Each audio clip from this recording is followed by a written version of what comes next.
तमाम दिग्गज अपने मताधिकार का इस्तेमाल कर रहे हैं और आप भी अपने मताधिकार का इस्तेमाल जरूर करिए, क्योंकि लोकतंत्र का ये महा उत्सव है। चलिए, हमारे साथ तमाम अतिथि मौजूद हैं, उनका तारुफ आपके साथ करा देते हैं। आलोक वत्स हैं, नेता बीजेपी से। निपुण आलम बायन है, राजनीतिक विश्लेषक भी हमारे साथ मौजूद हैं। रिम्पल सोही है, प्रवक्ता जेजेपी से। मोहम्मद आसिफ भी प्रवक्ता कांग्रेस से हमारे साथ स्टूडियो में मौजूद हैं। सभी का बहुत बहुत स्वागत है। तो एक एक करके सभी से उनकी प्रतिक्रिया जानना बहुत लाजमी है, जरूरी है। आलोक वत्स, शुरुआत आपसे, क्या लगता है इस बार हवा का रुख किस ओर बह रहा है?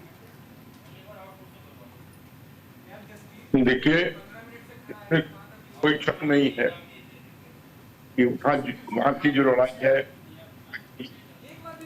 वो मुख्यतः कांग्रेस बीजेपी के में है, लेकिन तरीके का 10 सालों का सुशासन हमने स्कैम रहित सरकार दिया। कांग्रेस के समय में कितनी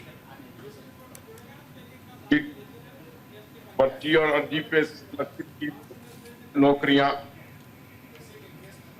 घोटालों का अंबार था, उस सबसे रहित एक स्वच्छ और ईमानदार शासन देने का काम हमने किया है। हमने किसानों के हित में, देखिए, आम आदमी को एक सुशासन चाहिए, ईमानदार सरकार चाहिए, काम करने वाले लोग चाहिए। वो सारी चीजें बीजेपी में निहित। प्रधानमंत्री मोदी के नेतृत्व में देश कहां से कहां चला गया, व्यवस्था में खड़ा है और तीसरे की तरफ तेजी से जाने की ओर। उसी तरीके से राज्यों में भी नए मापदंड नापे जा रहे हैं। सबसे बड़ी बात है कि घोटालों का अंबार लगा रहता। अभी भी चीफ मिनिस्ट्रियल कैंडिडेट हैं या हैं, दिल्ली में जमीन घोटाले के मामले में अभी उसकी भी समीक्षा, क्या रिजल्ट आता है। चलिए ठीक है आलोक जी, यानी कि आप जो है आरोप ये लगा रहे हैं कि कांग्रेस के कार्यकाल में कुछ काम नहीं हुआ, जो भी विकास हरियाणा का हुआ है वो इन 10 सालों में ही हुआ है। लेकिन अभी आपने हमारे सहयोगी जसवीर को भी सुना होगा, कैथल की जनता से वो बात कर रहे थे। कैथल की जनता तो कह रही है कि कोई विकास हुआ ही नहीं। खैर, इस पे जवाब लेंगे, लेकिन कांग्रेस प्रवक्ता मोहम्मद आसिफ हमारे साथ जुड़े हुए हैं। आसिफ जी, आपको क्या लग रहा है, इस बार हरियाणा में क्या सत्ता की हवा बदलती हुई नजर आ रही है? देखिए, सबसे पहले तो हरियाणा की जनता से अपील है, बढ़ चढ़कर वोट डालें। आज उस सरकार को उखाड़ फेंके जो किसान विरोधी थी, जिसने किसानों की इतनी हत्या की, और किस तरीके से इनकी एमपी ने कहा कि काला कानून फिर वापस लेके आएंगे हम। वो भारतीय जनता पार्टी के एमपी हैं, उनको अभी तक पार्टी से बाहर नहीं निकाला गया। ये इनकी नीति है। इस नीति के खिलाफ हरियाणा की जनता वोट दे रही है। किस तरीके से युवा बेरोजगार हुआ, हमारी बहन बेटियों के साथ जो अत्याचार हरियाणा के अंदर हुआ, उसके खिलाफ हरियाणा की जनता वोट दे रही है। किस तरीके से इन्होंने दलित विरोधी काम किए, वो तमाम लोग वो आज भारतीय जनता पार्टी को हरियाणा से बाहर निकाल फेंकेंगे। किस तरीके से हमने देखा कि अग्निवीर योजना लाकर इन्होंने युवाओं के साथ जो खिलवाड़ किया, जो देश के लिए सेना में जाना चाहते हैं उनकी नौकरी 4 साल, बाकी तमाम लोग नौकरी करेंगे 75 साल और 80 साल। इनके नेता कहेंगे मुझे एक बार और मौका दीजिए 72 साल की उम्र में, लेकिन एक युवा को 4 साल के अंदर घर बैठा दिया जाए। उसके खिलाफ हरियाणा की जनता वोट दे रही है और सरकार हरियाणा में कांग्रेस पार्टी के बनने जा रही है और कांग्रेस पार्टी पूर्ण बहुमत से सरकार बनेगी। कॉन्फिडेंस हाई है आपका, वजह क्या है? हरियाणा की जनता जो 10 साल तक भारतीय जनता पार्टी ने कुशासन किया है, किस तरीके से इन्होंने कहा हुड्डा जी को लेकर कि उनके खिलाफ इंक्वायरी, आप 10 साल हो गए आपको सत्ता के अंदर, अब भी कह रहे इंक्वायरी।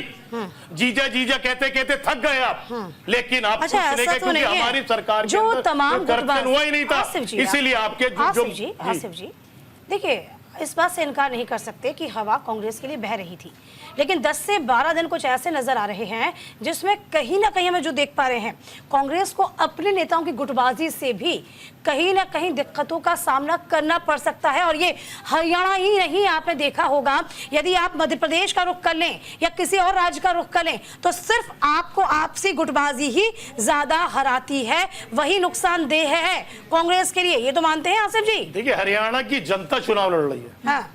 नेता कांग्रेस के सिंबल पे चुनाव लड़े, लेकिन असली चुनाव हरियाणा की जनता का चुनाव है, बहन बेटियों का चुनाव है, युवाओं का चुनाव है, किसान का चुनाव है, दलित का चुनाव है, ओबीसी का चुनाव। वो लोग खड़े होकर कांग्रेस पार्टी के उम्मीदवार को वोट दे रहे हैं। नेता जिसको लड़ना है लड़े, जिसको जो करना है करे, लेकिन जनता ने पूरी तरह हरियाणा की ने मन बना लिया है कि भारतीय जनता पार्टी की सरकार को इस बार उखाड़ फेंकना है। जो कसर 5 सीटें छीनी हरियाणा के अंदर लोकसभा के अंदर, अब को इस लायक नहीं छोड़ना है कि विपक्ष में बैठ पाए। ये हालात होंगे 8 तारीख को जब रिजल्ट आएगा। चलिए, रिम्पल सोनी भी हमारे साथ जेजेपी की प्रवक्ता लगातार बनी हुई है। रिम्पल सोनी जी, 4.5 साल तक तो बीजेपी के साथ में, और इसके बाद जो स्थितियां देखी जा रही है जेजेपी की, बहुत अच्छी नजर नहीं आ पाती हमें। क्या लगता है आपको इस बार त्रिशंकु की स्थिति बन पाएगी? कितना योगदान जेजेपी दे पाएगी? क्या लगता है इस वक्त? जी दीपिका, सबसे पहले तो मैं आपके चैनल के माध्यम से लोगों को ये अपील करूंगी कि ज़्यादा से ज़्यादा तादाद में जाएं और अपना वोट का हक इस्तेमाल करें, क्योंकि एक वोट ज़रूरी है। ऐसा कई बार देखा गया, इनफैक्ट इंडिया में ऐसा 2 बार हो चुका है कि एक वोट के अंतर से जीत या हार हुई है। तो इसलिए सबसे पहले तो मैं ये एक रिक्वेस्ट अपील करना चाहती हूँ। दूसरी बात दीपिका जी, जो आपने कहा कि ये इसमें कोई डाउट नहीं है कि इस बार त्रिशंकु मुकाबला होने वाला है। और जहां तक कि हम देख सकते हैं ऑन द ग्राउंड, आपने भी देखा होगा, आपके चैनल के माध्यम से आपने कुछ देर पहले भी दिखाया कि लोग चेंज चाहते हैं, बीजेपी को बाहर करने का पूरा मन बना चुके हैं, इसमें कोई डाउट नहीं है। अब देखना ये है कि जो बीजेपी है वो इस टाइम लेकिन देखिए, जेजेपी और एएसपी का जो गठबंधन बना हुआ है वो ज्यादा प्रभावी नजर आता नहीं है। और ये भी कहा जा रहा है, दबी ज़बान में ही कहते हैं, लेकिन कहते भी कहीं ना कहीं सही है कि यदि जेजेपी एएसपी गठबंधन मैदान में है और वोट यदि बढ़ते हैं तो ज्यादा नुकसान कांग्रेस को ही होगा, और आप कहीं ना कहीं बैक सपोर्ट के तौर पर बीजेपी के लिए काम करते हैं। क्या माने? मुझे एक बात बताइए दीपिका जी, क्या हम 2 पार्टी सिस्टम की तरफ जा रहे हैं? क्या हम ये चाहते हैं कि इस देश में सिर्फ 2 ही पार्टीज बच जाए, कोई प्रदेश की कोई रीजनल पार्टीज ना बचे? नेशनल लेवल पे ये जब कोई और पार्टी इनके खिलाफ लड़ती है इलेक्शन, तब भी यही बात होती है। नेशनल पार्टीज ये चाहती हैं कि जो भी ऑर्डर्स है वो नेशनल लेवल पर बैठे एक सेंट्रल वर्किंग कमेटी से आए। ये हम होने नहीं देंगे। हमारा मेन मकसद ही ये है इलेक्शन में रहने का, इस प्रक्रिया में इसके साथ जुड़ने का हमारा मेन मकसद ही ये है कि जो पावर है वो रीजन में रहनी चाहिए, क्योंकि इंडिया का एक फेडरल स्ट्रक्चर है। अगर आप इस हिसाब से जाने लगेंगे कि सिर्फ एक पार्टी, अगर तीसरी पार्टी कोई भी आके, तीसरा फ्रंट कोई भी अगर बनता है कि वो एक या दूसरी पार्टी से दो नेशनल पार्टीज हैं इस टाइम पे चुनाव में, अगर उनसे ही वोट काट के हमने बनना है तो लेट इट बी, तो बनेंगे हम। इसमें क्या गलत है? ये जनता का अधिकार है, तो जनता जिसको वोट देना चाहेगी देगी। जनता को लगेगा कि जो उनके लिए काम कर सकते हैं, जनता उसको वोट करेगी। कि वोट काटने वाली बात मुझे आज तक समझ में नहीं आई। वोट काटने का मतलब क्या होता है ना, ये तो आपको ही पता है, सभी को पता है कि फायदा किस पार्टी को, नुकसान किस पार्टी को होना है, ये सब जानते हैं। निपुण जी भी हमारे साथ लगातार बने हुए राजनीतिक विश्लेषक हैं। निपुण जी, क्या लगता है ये जो वोट काटने वाली नीति है जिसमें हम देख पा रहे हैं भाजपा विरोधी जो वोट है जितने बटेंगे उतना कांग्रेस को फायदा, या फिर हम ये भी माने कि जाट हो गए, दलित हो गए, या फिर थर्ड प्लेयर, ये डिसाइडिंग फैक्टर है क्या?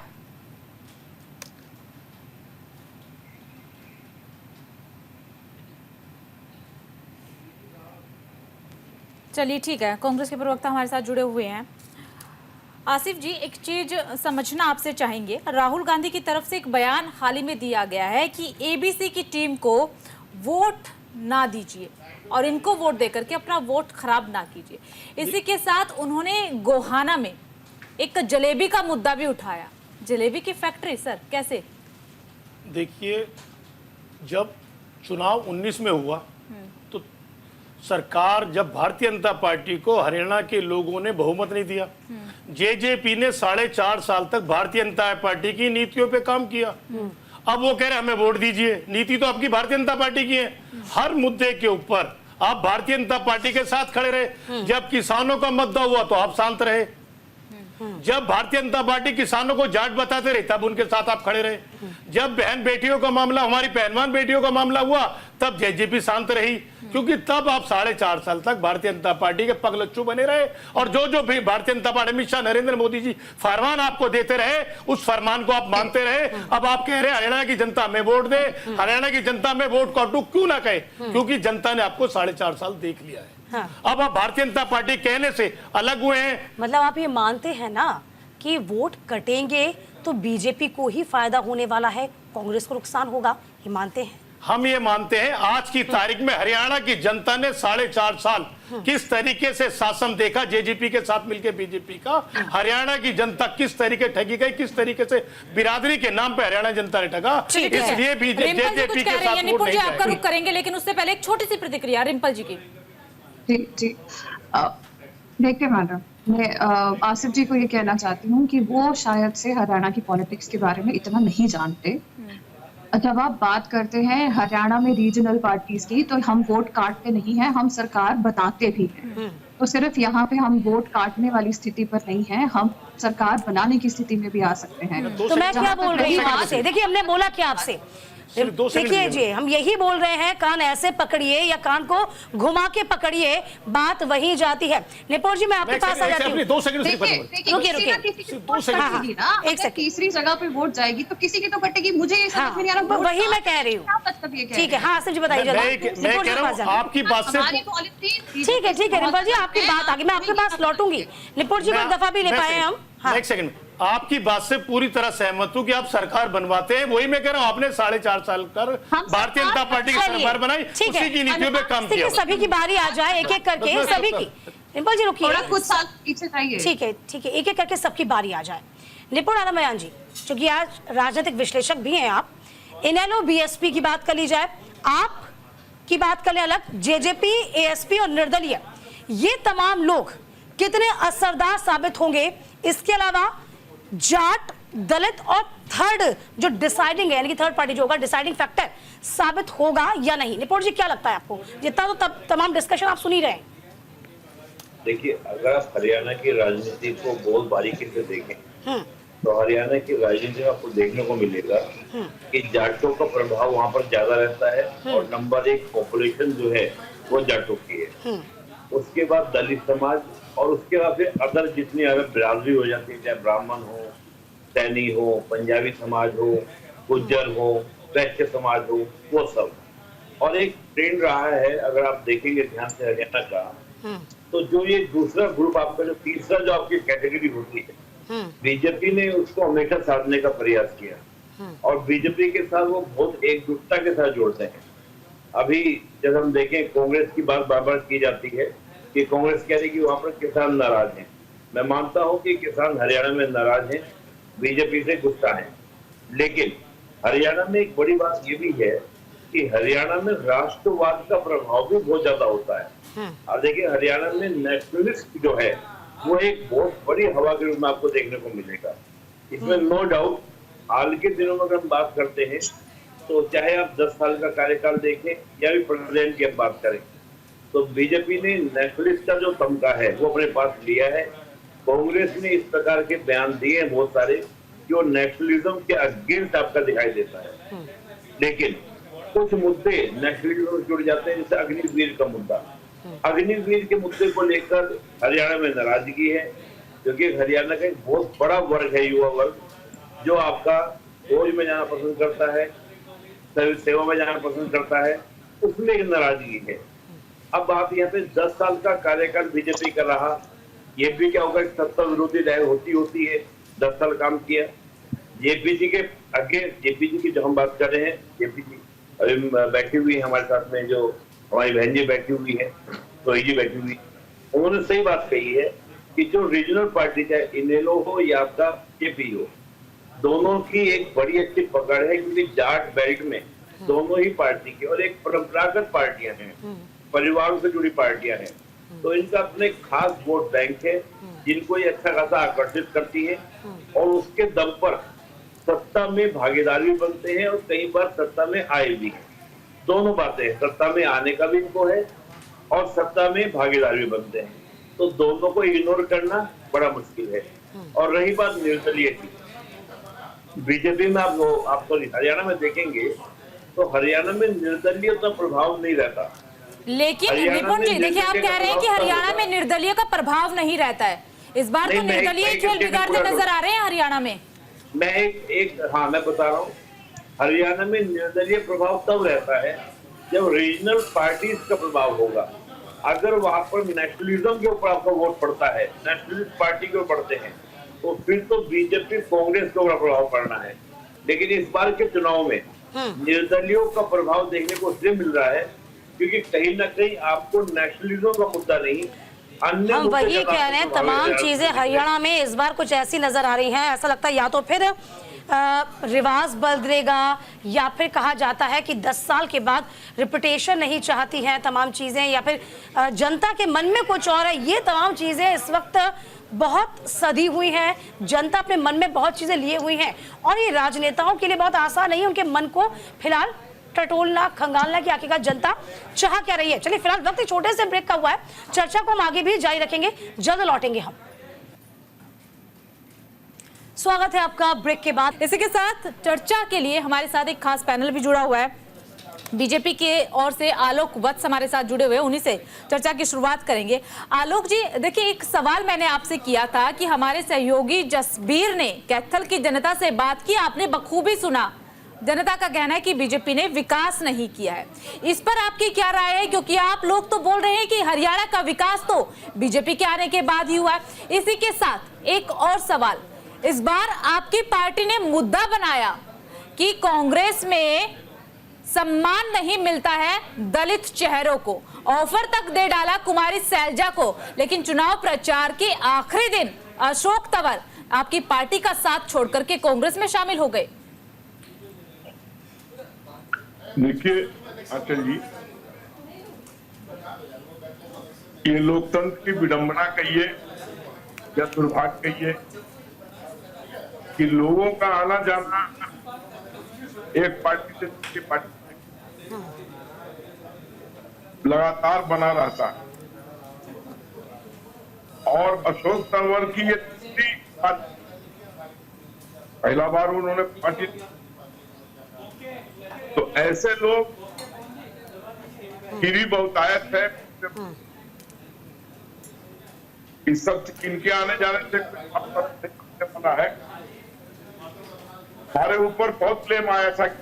अच्छा आलोक जी, आप कह रहे हैं कि इनके आने जाने से पार्टी पर कोई फर्क नहीं पड़ता है। अशोक तंवर भी उतना ही मजबूत चेहरा है जितना कि कुमारी सैलजा। कुमारी सैलजा को तो आपने ऑफर दे दिया उनके जाने से, लेकिन अशोक तंवर के जाने से कोई फर्क नहीं पड़ता। आंचल जी, मेरा अनुरोध है कि कृपया मुझे थोड़ी अपनी बात कंप्लीट कर लेने दें। कीजिए। आपको कहां से ये खबर आई कुमारी सैलजा को हमने?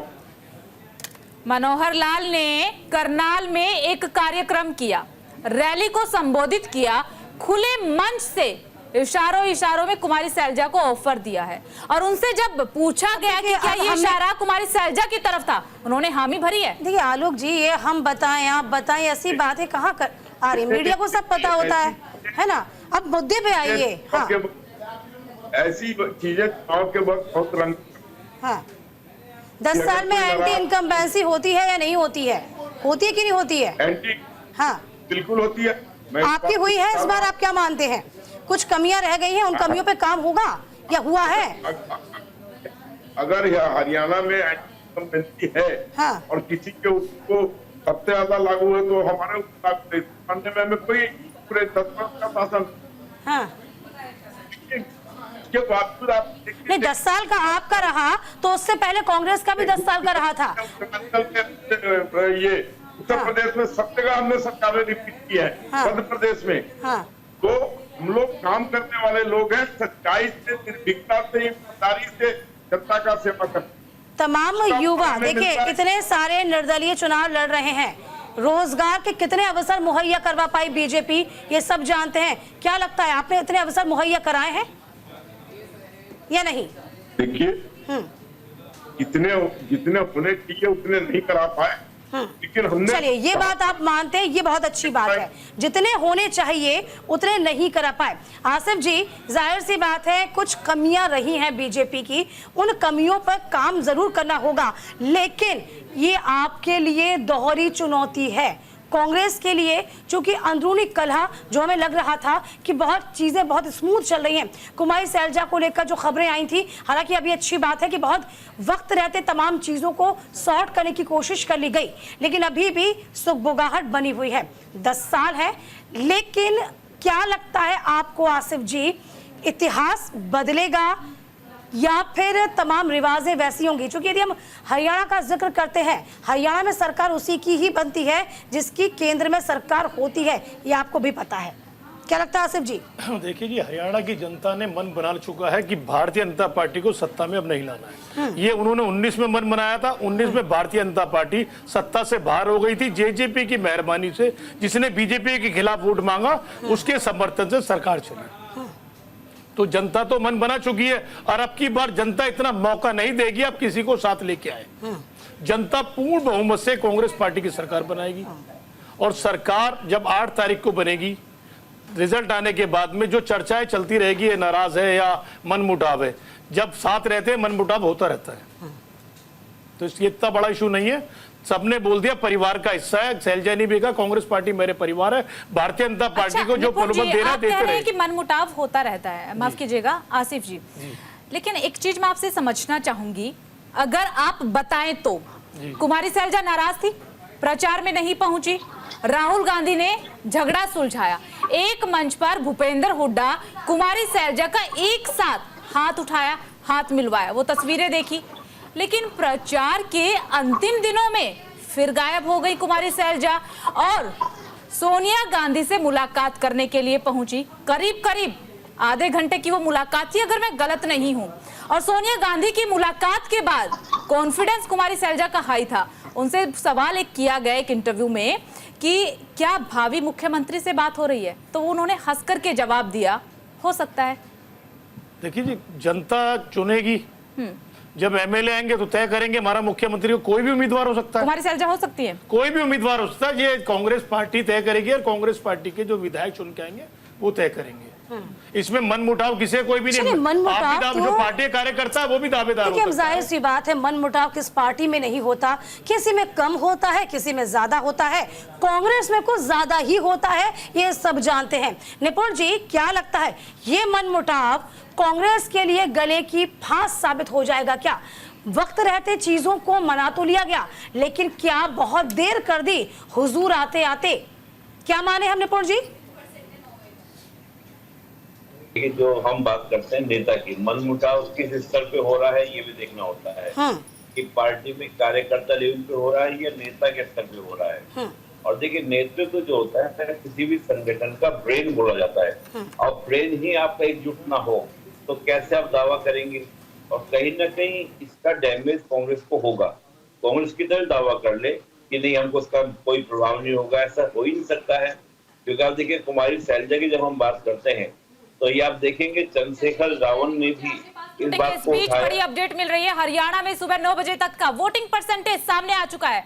9.53 वोटिंग परसेंटेज सुबह 9 बजे तक हुआ है। जींद में सबसे ज्यादा 12.71% वोटिंग हुई है। पंचकुला में सबसे कम 4.08% मतदान हुआ है। तो ये सुबह 9 बजे तक का आंकड़ा आपको बता रहे हैं।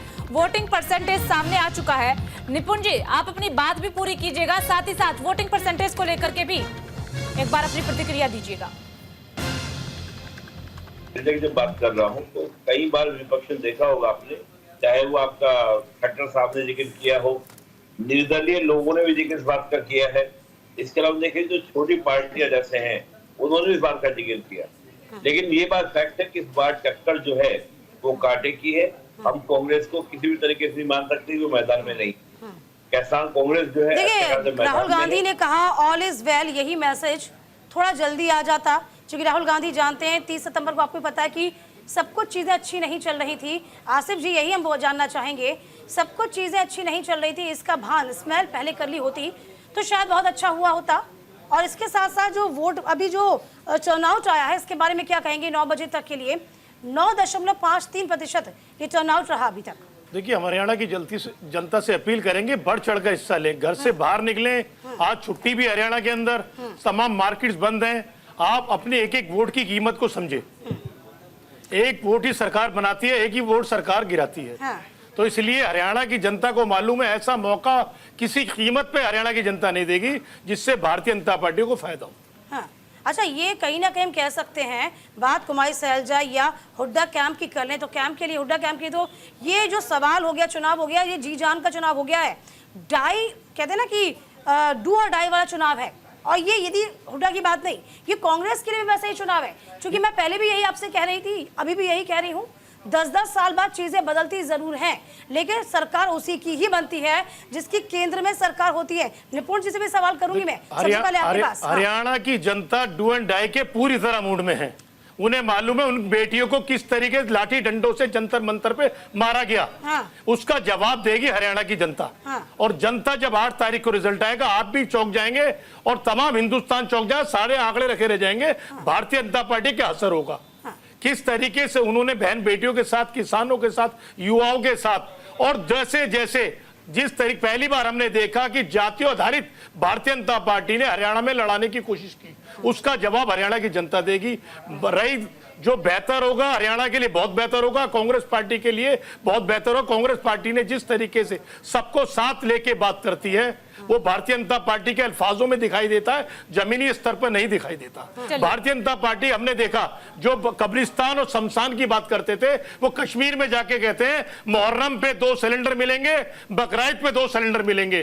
कांग्रेस पार्टी कहती है सबकी बात होगी, कोई ना कब्रिस्तान की बात होगी, ना शमशान घाट की बात होगी, ना बिजली की बात होगी, लाइट की बात होगी, देश के विकास की बात होगी, हर धर्म जाति की बात होगी। उस पर हरियाणा की जनता वोट देगी। हर जगह से कांग्रेस पार्टी हरियाणा में चुनाव जीत के आएगी। ठीक है, रिम्पल सोही भी हमारे साथ जुड़ी हुई है, जेजेपी की प्रवक्ता है। रिम्पल जी, हरियाणा की राजनीति को आप अच्छे से जानती और समझती है, तो देखिए, मुद्दों पर तो चुनाव लड़ा जाता है हरियाणा में, लेकिन मुद्दों से अलग मरोड़ की लड़ाई भी होती है। अगर हरियाणा की जनता ने मन बना लिया कि बीजेपी को हराना है, तो वो ये नहीं देखेंगे कि किसे जिताना है, वो किसी को भी वोट दे देंगे, आप या मैं, कोई भी खड़ा हो, लेकिन बीजेपी को हराना है। ऐसा ही 2019 में भी नजर आया, लेकिन आपने किंगमेकर की भूमिका निभाई, आपकी पार्टी ने। क्या इस बार भी किंगमेकर की भूमिका आपकी पार्टी निभाने वाली है? देखिए आंचल, सबसे पहली बात तो ये कि मुझे ऐसा लगता है कि इस टाइम पे एंटी इनकम्बेंसी एक बहुत बड़ा फैक्टर है, इसमें कोई डाउट नहीं है। एंटी इनकम्बेंसी जो है वो 10 साल की बीजेपी के साथ है, और अगर हिस्टोरिकली भी आप देखें तो हरियाणा में 10 साल से ज्यादा किसी के लिए भी टाइम निकालना मुश्किल है। जहां तक रही किंग मेकर की बात, देखिए पिछली इलेक्शन के टाइम पे हम 10 महीने के थे, 10 महीने की थी ये पार्टी, नई पार्टी थी, हम लोग 10 सीटें लेके आए, वो हमारे लिए बहुत गर्व की बात थी। और उस टाइम पे इस तरह का जनाधार देखने को मिला था कि 40 सीटें बीजेपी के पास थी और हमारे पास 10 थी, और किसी तरह से हमने मजबूत सरकार दी हरियाणा। अगर आप आज की बात करें तो पार्टी अब 5 साल 10 महीने की हो चुकी है। आज के दिन हमारा किंग मेकर नहीं, हमारा किंग बनने का ही इरादा है, क्योंकि हम समझ चुके हैं कि अगर हमें अपनी पॉलिसीज लागू करनी है तो वो हमें अपने आप सिर्फ अपनी, लेकिन हमेशा मुख्य मुकाबला तो बीजेपी कांग्रेस के बीच में रहता है ना। आप सरकार बना सकते हैं, ये सब जानते हैं, तभी तो हम बार बार यही कह रहे हैं कि वोट कटता है तो बीजेपी को ही फायदा है। हम क्यों कह रहे हैं कि इससे कांग्रेस को नुकसान है? नहीं नहीं नहीं दीपिका जी, वोट कटेगा तो देखिए, वोट कटना एक तो मुझे इस एक टर्म से बहुत दिक्कत है। उसका रीजन ये है कि वोट कटता नहीं है, जो भी वोटर है वो वोट देता है। और तो आप ये जो वोट कटने वाली बात है कि वोट छोड़ दें अभी यदि दे रहे हैं। अच्छा ठीक है, आप ये बताइए मुझे, चलिए ठीक है, कहीं डिस्करेज मुझे आप रिम्पल जी ये बताइए, जाट, दलित और इसके अलावा थर्ड प्लेयर जो डिसाइडिंग फैक्टर बनेंगे या नहीं बनेंगे? क्योंकि जातीय समीकरण का जो कह सकते हैं ध्यान सभी पार्टियों ने रखा है। देखिए दीपिका, मुझे नहीं लगता कि ये अब आप इसी तरह से आप क्लासिफाई नहीं कर सकते हैं हरियाणा को। पिछली बार भी अगर आपने देखा हो 2019 में भी, या इस बार की आप लोकसभा इलेक्शन को भी लेके देखिए, तो आप जिस तरह से पहले क्या था कि बहुत इजीली हम ग्रुप्स में बांट के डिसाइड कर लेते थे कि ये ग्रुप जो है इस पार्टी को वोट देगा, या ये ग्रुप जो है इस कास्ट को वोट देगा, वो वाला फैक्टर अब अच्छा कहीं रिम्पल खत्म जी, होता जा रहा है हरियाणा में। एक छोटा सा सवाल, हाँ या ना में जवाब आप दीजिएगा। अगर जरूरत पड़ी कांग्रेस का साथ देने की तो क्या देंगे? देखिए, मैं आपको फिर वही बात कहूंगी कि हमने ये रियलाइज किया है कि अगर हमें अपनी पॉलिसीज को आगे बढ़ाना है तो हमें खुद से सरकार बनानी पड़ेगी। बस मैं इतना कहूंगी। चलिए, साइलेंट वोटर्स की भूमिका बहुत जबरदस्त रहती है। और आलोक जी क्या माने, चूंकि चुनौतियों का जिक्र करते हैं, बीजेपी को क्या चुनौतियां फिलहाल नजर आ पा रही हैं, क्या लगता है आपको? देखिए, कोई भी चुनाव को, हर चुनाव को हम अहम चुनाव मानते हैं और कार्यकर्ताओं की फौज, हमारे नेतागण 365 दिन 24 घंटे हमें वोट में की तैयारी में रहते हैं और हम किसी को भी हल्के में नहीं लेते। अपने नहीं, कहा तो ये भी जा रहा है ना आलोक जी, भीतर घात हो गया या फिर बागी हो गए, वो मुश्किलें बीजेपी की पैदा कर सकते हैं इस चुनाव में, जो हमें सीधे सीधे नजर आ पा रहा है। मैं नहीं समझता हूँ कि हमारे जो बागी प्रत्याशी है कुछ या ऐसी कोई भीतर घात नहीं है इससे कि सरकार बनाने में उस पर कोई असर हो। अभी हम सुन रहे थे कांग्रेस प्रवक्ता की बात, ये कह रहे थे कि जातिगत से बात करते हैं, सबसे ज्यादा जातिगत जनगणना यही लोग जोड़ दे रहे हैं। और इंदिरा गांधी ने कहा था कि जात बनाना है, अपना समतामूलक समाज बनाना है, और आज उसके उलट ये लोग जातिगत जनगणना की बात और जातिगत भावनाओं को उभारने की बात कर रहे हैं। इन्होंने जितनी दुष्प्रचार की हमारे खिलाफ, हम संविधान बदल देंगे, हम दलित का आरक्षण खत्म कर देंगे, ये सारी चीजें स्पष्ट हो गई है लोकसभा चुनाव के बाद। हमारी तीसरी बार सरकार बनने के बाद ऐसी कोई लोकसभा चुनाव का जिक्र कर रहे हैं, तभी तो कांग्रेस जो है वो फूले नहीं समा रही है, क्योंकि प्रदर्शन कांग्रेस का काफी अच्छा रहा हरियाणा में। यही एक बड़ी वजह है ना, जो कहीं ना कहीं कांग्रेस को अंदर लग रहा है कि हम इस बार जो परिणाम देंगे विधानसभा का वो काफी सुखद होगा, हमारे फेवर में होगा। निपुण जी, क्या लगता है आपको, ये चुनौतियां जो हैं बीजेपी के लिए बहुत ज्यादा है? यदि हम देखें कि जो भीतर घात हो गया, जो बागी हो गए, वो मुश्किलें पैदा करेंगे, और सबसे ज्यादा जो हमें चुनौती नजर आ रही है वो कहीं ना कहीं अहिरवार बेल्ट में नजर आती है। क्या लगता है आपको? आपका जो बागी विधायक होते हैं उसका प्रभाव पार्टी पड़ता ही पड़ता है। हाँ। चाहे वो प्रत्यक्ष न दिखाई दे, अप्रत्यक्ष दिखाई देता है, अंदर से वोटर बढ़ जाते हैं। और वोटर बढ़ने का नुकसान क्या होता है, संबंधित पार्टी को ही होता है, क्योंकि उसके को परंपरागत रूप से वोटर बन जाते हैं। 5 साल का कार्यकाल बहुत बड़ा कार्यकाल होता है, इसमें वोटर अपने एक मन बना लेते हैं, ये प्रभाव पड़ता ही पड़ता है।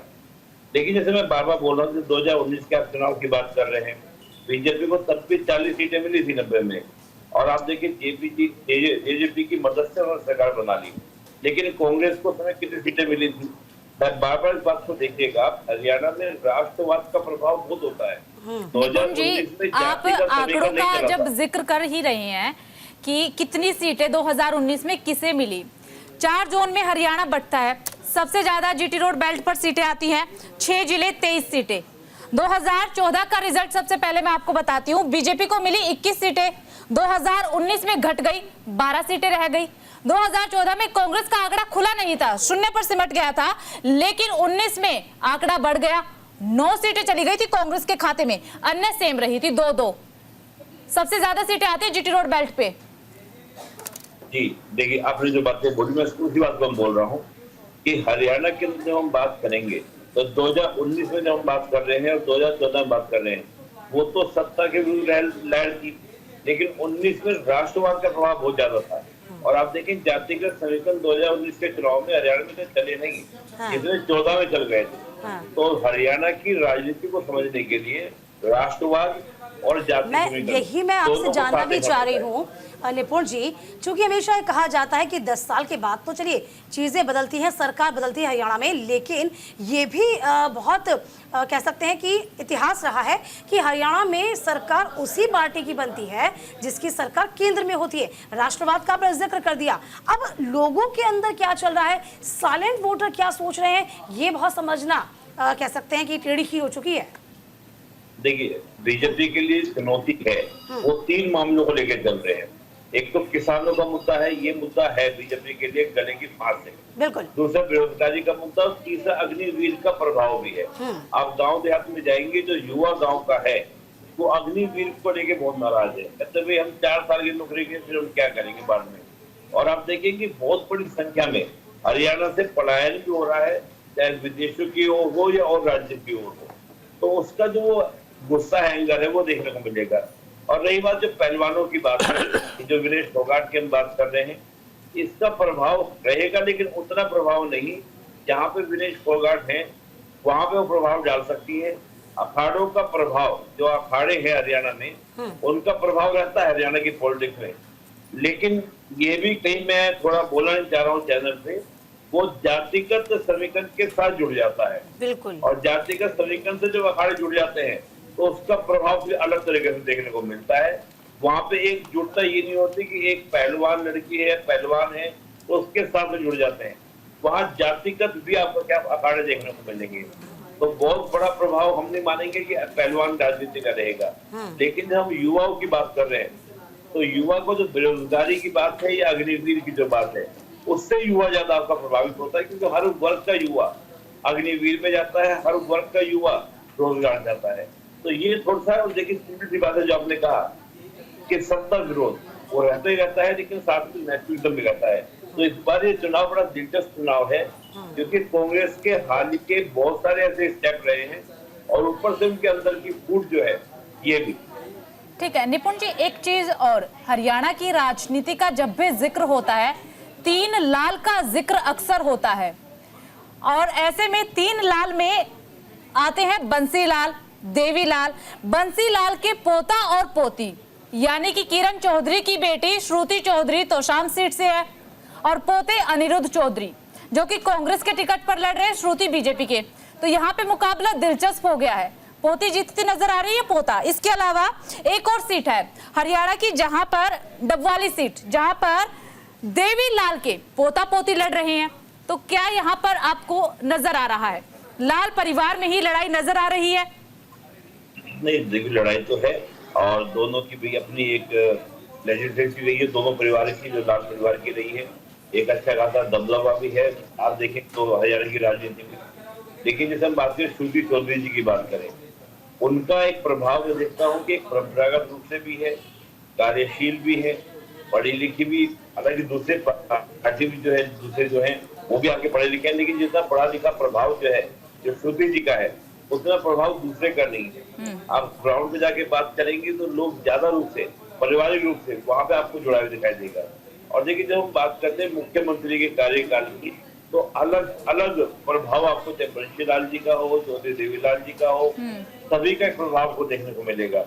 और स्थिति ये है कि कुछ परिवार तो आज भी उसी स्थिति में देखते हैं लोगों को, मतलब कि हाँ भाई ये परिवार जो है यही हमारा चौधरी होना चाहिए, यही हमारी सरकार बननी चाहिए। तो उसका प्रभाव, और दूसरी बात है जब 2 परिवारों की टक्कर प्रकार से होती है जो एक लेजिस्लेटिव को लेकर चल रहे हैं, तो उसका इम्पैक्ट देखने को मिलेगा, और दिलचस्प बन जाता है कि हाँ भाई किसको। बिल्कुल जाहिर सी बात है, यही देखना होगा कि हरियाणा की जो रणनीति हो रही है या फिर जो रण सजा हुआ है वो किस तरीके से अंजाम तक पहुंचेगा, कौन सी पार्टी बाजी मारेगी, इस पर लगातार हम नजर बनाए रखेंगे। आज का दिन हरियाणा के बाशिंदों के लिए बहुत खास है, अपने मताधिकार का इस्तेमाल आप जरूर करिए। घरों से अभी यदि आप बाहर नहीं निकले हैं तो 6 बजे तक का वक्त है, अपना मत जरूर दीजिए, अपना वोट कास्ट जरूर कीजिए। बहुत शुक्रिया आप सभी का हमारे साथ जुड़ने के लिए। फिलहाल वक्त छोटे से ब्रेक का, जल्द लौटेंगे हम।